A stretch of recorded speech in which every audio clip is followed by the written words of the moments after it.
आज मीनाक्षी और अनिल की शादी की पहली सालगिरह थी। इस खास मौके को और खास बनाने के लिए मीनाक्षी अपनी शादी का लहंगा पहनने वाली थी।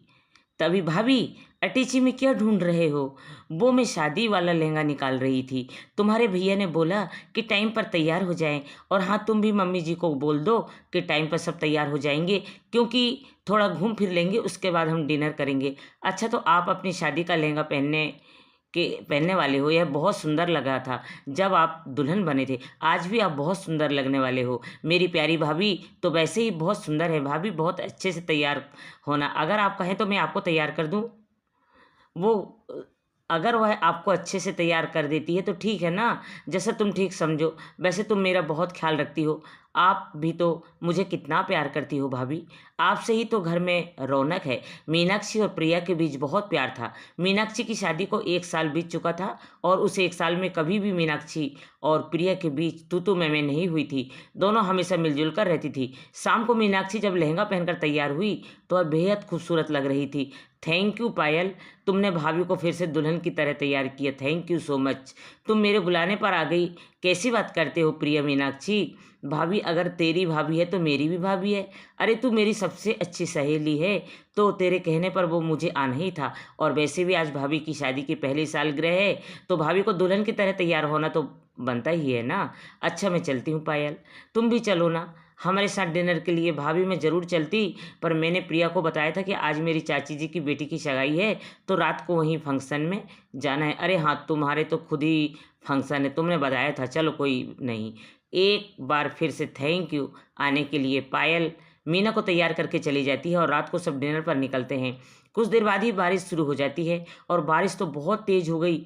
अब तुम दोनों, मुझे नहीं लगता कि बाहर कहीं घूम पाओगी। अनिल बेटा, गाड़ी रेस्टोरेंट के आगे रोक ही लो। मम्मी, ऐसा ही करना पड़ेगा। चलो डिनर करते हैं, तब तक बारिश रुक जाएगी। और कोई बात नहीं भाभी, हम वैसे आउटिंग पर कभी भी आ जाएंगे और आज डिनर कर लेते हैं। हाँ हाँ, क्यों नहीं। बारिश में तो भी घूमना ठीक नहीं रहेगा। चलो, सब लोग डिनर करने के लिए रेस्टोरेंट के अंदर चले जाते हैं और बारिश रुकने का नाम ही नहीं ले रही थी। बारिश बहुत ज़्यादा तेज़ हो गई थी। डिनर के बाद जब घर जाने का समय हुआ तो अनिल की कार स्टार्ट नहीं हुई। सब परेशान हो गए और अब बुक भी नहीं हो रही है गाड़ी। हार कर सबने एक ही बात सोची। मम्मी जी, मैं सोच रही हूँ मेट्रो स्टेशन सामने ही है, एक काम करते हैं, हम मेट्रो से ही निकल जाते हैं। हम कल मैं गाड़ी उठा लूँगा, कोई दिक्कत नहीं होगी। बारिश का पानी सड़क पर भरा हुआ था। मीनाक्षी का लहंगा भी कीचड़ में भर जाता है। वैसे आज का दिन याद रहेगा। यह एक यादगार दिन होने वाला है आपकी शादी की पहली सालगिरह पर। भैया की कार का ख़राब होना और हमारा मेट्रो में सफ़र करना। पर मैं बहुत अजीब लग रही हूँ, बिल्कुल दुल्हन की तरह तैयार हूँ। सब लोग मुझे ही देख रहे हैं। मुझे थोड़ी पता था कि हमें मेट्रो में आना है। मुझे शर्म सी आ रही है। अब हमारी भाभी ही इतनी सुंदर है तो सब देखेंगे ही ना। टेंशन मत लो भाभी, अच्छे लग रहे हो आप सब वहाँ खड़े हो। टिकट लेकर आता हूँ। कुछ देर बाद सब मेट्रो में चढ़ जाते हैं। अनिल, मीनाक्षी, उसकी सास और प्रिया सब खड़े होकर सफ़र कर रहे थे। अचानक एक आदमी जोर से चिल्ला पड़ा, अरे देखो, उनके लहंगे पर सांप चिपका हुआ है। अरे भाई, कहाँ भाई सांप? अरे लहंगे पर सांप चिपका हुआ है। हे भगवान, कितना बड़ा सांप है, ये तो कोबरा सांप लगता है। मीनाक्षी के चेहरे पर डर छा गया। उसने लहंगे को महसूस किया और देखा कि सचमुच एक सांप उसके लहंगे पर था। लोग घबरा कर पीछे हटने लगे और मीनाक्षी परेशान हो गई कि अब क्यों, क्या करे। अगला स्टेशन आने वाला था। मेट्रो जैसे ही रुकी, प्रिया ने साहसिक, उसने बिना कोई वक्त गवाए मीनाक्षी के लहंगों को खींच लिया। इसलिए सांप की वजह से उसे कोई गंभीर समस्या नहीं आई। सॉरी भाभी, मुझे तो ठीक लगा, मैंने वही किया। आपकी जान बचाना चाहती थी, इसलिए मैंने आपका लहंगा खींच दिया। प्रिया, मैं जानती हूँ तुमने मेरी जान बचाई है और तुमने बिल्कुल ठीक किया। बच्ची में बड़ी हिम्मत है। बहुत बढ़िया काम किया बिटिया तुमने। ऐसा काम के लिए तो साहस चाहिए होता है। पता नहीं चला, एकदम से शोर मचाने लगे लोग। मैंने कहा पता नहीं क्या हो गया। फिर अचानक से प्रिया ने जब यह सब किया तो बाद में समझ आया कि हाँ, मैं भी डर गई थी कि वह सब प्रिया क्यों कर रही है। वो तो पूरी बात बाद में पता चला। मुझे लगता है सांप बारिश में कहीं इसके लहंगे पर चिपका है। सांप लहंगे से उतरकर झाड़ियों में भाग गया था। उस घटना से मीनाक्षी बहुत डर गई थी। वो प्रिया को गले से लगा लेती है। मेट्रो के बाकी के यात्री प्रिया की बहादुरी और हिम्मत की तारीफ करते हैं। और अरे प्रिया, ये क्या है यार।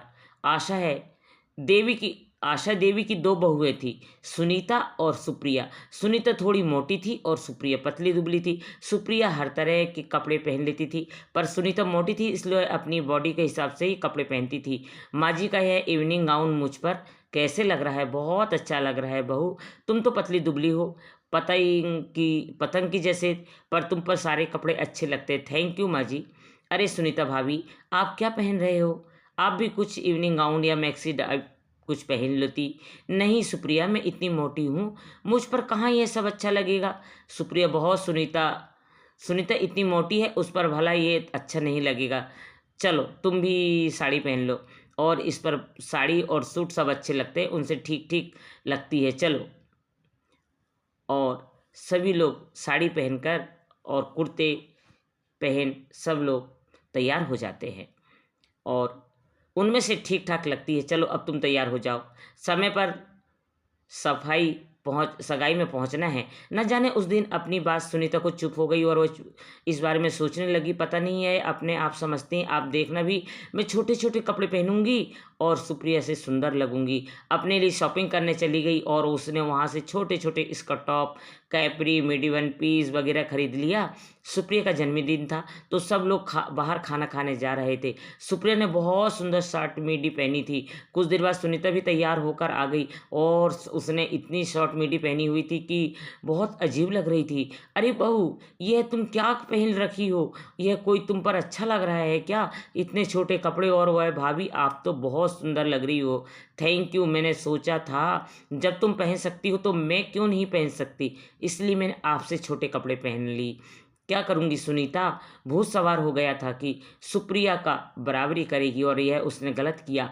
अब वो रोजाना ही छोटे छोटे कपड़े पहनकर बाहर आने जाने लगी। छोटे कपड़े पहनने की बात है, पर हमें अपनी बॉडी को बनावट के ही अनुसार कपड़े पहनने चाहिए, तभी हम पर जचते हैं।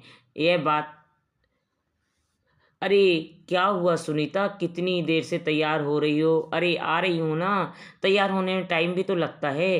पिक्चर आधी निकल गई होगी और तुम अभी तक तैयार नहीं हो, फिर कहोगी मैं टाइम पर नहीं आती हूँ।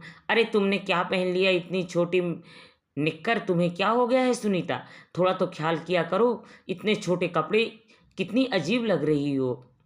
अरे सुनीता भाभी, आप तैयार नहीं हुए हो? वो देखो सुप्रिया ने तो शॉर्ट स्कर्ट पहनी ली। उसका तो इस घर में कोई कुछ नहीं कहता, मुझे तो सब बोलते हैं। मैं तो सुप्रिया से ज़्यादा सुंदर हूँ, मेरे ऊपर कपड़े ज़्यादा अच्छे लगते हैं। ये तो देखो ना, कैसी सपाट सी है, पतली दुबली, तो फिर भी मैं भरी हुई शरीर वाली हूँ। भाभी, यह नहीं है कि आप मेरी जेठानी हो तो मुझे कुछ भी बोलती रहे, मेरी जगह ले भी ले सकती हो। यह तो अलग बात है कि मैं आपको कुछ कहती नहीं हूँ और आप मुझ कुछ भी बोले जा रहे हो। मुंह में जो आ रहा है वो मुझे बोलते जा रहे हो। मैंने क्या गलत बोला? तुमसे ज़्यादा सुंदर हूँ, मुझे पता है। मैं मोटी हूँ, यह अलग बात है, पर मैं अभी पतली होकर दिखाऊंगी, फिर तुमसे ज़्यादा सुंदर मुझ पर कपड़े जचेंगे। तो जाओ ना, किसने रोका है? मुझे क्यों ला रही हो? हाँ हाँ, चलो कोई पिक्चर देखने बाद में चलते हैं, बाद में सब ये बात होगी। तुम्हें चलो चले जाओ भाभी। आपने ठीक नहीं किया। सुनीता और सुप्रिया के बीच लड़ाई पड़ गई। दोनों ने आपस में बात करना बंद कर दिया। गलती से सुनीता की उसने सुप्रिया का अपमान किया और वह अपनी गलती मानने को तैयार नहीं थी। अरे घर में तो ऐसा माहौल हो गया जैसे घर में कोई रहता ही ना हो। ये देखकर आशा देवी बहुत दुखी हुई। बताओ सुनीता, तुम्हारी वजह से आज घर में सब कितने परेशान हैं। तुम्हें पता भी तो है तुमने सुप्रिया से किस तरह बात की है। माँ जी, आपको तो मैं ही गलत दिखती हूँ। आप यह क्यों नहीं कहती कि आप सुप्रिया से ज़्यादा प्यार करते हो मुझे? नहीं, ऐसी कोई बात नहीं है। सुनीता, न जाने तुम्हारे दिमाग में क्या नफरत की कीड़ा पनप रहा है, जब देखो तब गलत ही सोचती रहती हो। अरे हम सब तुम्हारे अपने हैं, तुम्हारा भला ही सोचते हैं। सिर्फ तुम्हें बहुत छोटे कपड़े के लिए क्या बोल दिया, तुम तो सबसे ही लड़ने लगी हो। ऐसा ना हो कि तुमसे बात करना बंद कर दूं, फिर तुम बिल्कुल अकेली हो जाओगी। और फिर ऐसा ही हुआ। आशा देवी ने धीरे धीरे सुनीता से बात करना कम कर दिया, क्योंकि वह किसी की सुनती ही नहीं थी। उसे अपने में कोई कमी नज़र नहीं आती थी, वह हमेशा दूसरों की गलती ही उसे नज़र आती थी। पड़ोस के घर में किसी की शादी थी, सब लोग तैयार हुए। सुनीता ने फिर से अपने मन की चलाई और कट स्लीव टीप नेक का वन पीस पहनकर तैयार हो गई, जो देखने में थोड़ा शॉर्ट था। अब कोई उससे बात नहीं कर रहा था, इसलिए किसी ने भी उसे मना नहीं किया। सुप्रिया ने डिजाइनर साड़ी पहनी, सास ने भी अच्छे कपड़े पहने। सब लोग तैयार होकर शादी के फंक्शन में पहुंचे। सबका ध्यान सुनीता की तरफ ही था। सुनीता बहुत ही अजीब लग रही थी। उसने जो वन पीस पहना हुआ था वह बहुत ज़्यादा टाइट था, जो उसकी बॉडी से चिपक रहा था, पर उसे लग रहा था कि वह बहुत खूबसूरत लग रही है। सब लोग डीजे पर डांस करने लगे। सुप्रिया भी सबके बीच में डांस कर रही थी, पर जैसे ही वह थोड़ा जोश में डांस करने लगी, अचानक वन पीस पीछे से फट गया और सुनीता एकदम घबरा गई। और पहनो ऐसे कपड़े, मना किया था कि तरीके का कपड़े पहना करो। मैं यहाँ पर माँ और सुप्रिया को साइड नहीं ले रही थी, नहीं आ रही थी।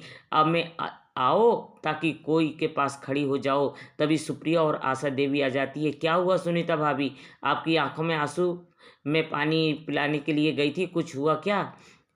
हुआ बहू, तुम रो क्यों रही हो? अच्छा नहीं लग रहा है। तुम दोनों में से कोई लड़ाई हुई है क्या? माँ एक सेकंड इधर तो आओ। अनिल अपनी माँ के कान में यह बात बता देता है कि सुप्रिया बहू जरा बात सुनो, ड्रेस पीछे से फट गई है, इसलिए वह दीवार के साथ खड़ी है। कुछ कुछ करो ताकि हम कुछ कर सके और देखें ना कि कोई इसे ना देखे। माँ जी आप चिंता ना करो, हालत में कोई नहीं देखेगा, मैं उनके साथ रहूँगी। भाभी आप जाओ और इस तरह बिहेव करना, आपकी तबीयत खराब हो रही है, बाकी सब मैं संभाल लूँगी। सुनीता सुप्रिया के आगे थी और सुप्रिया ने सुनीता को पीछे से कसकर पकड़ रखा था। क्या हुआ बहू, तबीयत ठीक नहीं है क्या? सुनीता की हाँ आंटी जी, वो पता डांस करते वक्त भाभी को चक्कर आ गए और घर जा रही थी। अच्छा आंटी जी मैं चलती हूँ, भाभी की तबीयत ज़्यादा खराब हो रही है। सुप्रिया सुनीता को लेकर गाड़ी तक पहुँचती है। सब लोग घर लौट आते हैं। सुनीता बहुत शर्मिंदा थी और सबसे सॉरी बोलती है, मुझे माफ़ कर दो माँ जी, मैं कभी भी ऐसा कुछ नहीं करूँगी जिससे आप सबका अपमान हो। और सुप्रिया मैं तुमसे भी सॉरी बोलती हूँ, मैंने छोटी सी बात के लिए तुमसे कितनी लड़ाई की, पर फिर भी तुमने आज मेरी इतनी मदद की है। भाभी ऐसी कोई बात नहीं है, उस समय आपकी मदद करना मेरा फर्ज था। आप मेरे से बड़े हो और मेरी बड़ी बहन हो, इस तरह से आप एक बात आपको मेरी भी माननी पड़ेगी। आपके लिए कपड़े मैं डिज़ाइनर करूँगी, बहुत सुंदर वेस्टर्न कपड़े पर आपके हिसाब से, जो आप पर बहुत सूट करेंगे। बहू मन खराब मत करो, सब कुछ ठीक है। तुम सुप्रिया को इस घर की रौनक हो, आपस में कभी भी लड़ाई मत करना, हमेशा मिलजुल कर रहो। सुनीता और सुप्रिया एक दूसरे के गले लग जाती है। सुप्रिया सुनीता को शॉपिंग के लिए लेकर जाती है और उसके लिए बॉडी शेप के हिसाब से बहुत ही सुंदर वेस्टर्न ड्रेस उसको खरीद कर देती है। वेस्टर्न कपड़े पहनना बुरी बात नहीं है, पर हमें हमेशा अपनी बॉडी शॉप के हिसाब से ही कपड़े खरीदने और सिलवाने चाहिए, ताकि हम उन कपड़ों को पहनकर खुद को कंफर्टेबल महसूस करें और दिखावा करने की कोशिश में लोगों के बीच मजाक का पात्र न बने। धन्यवाद दोस्तों।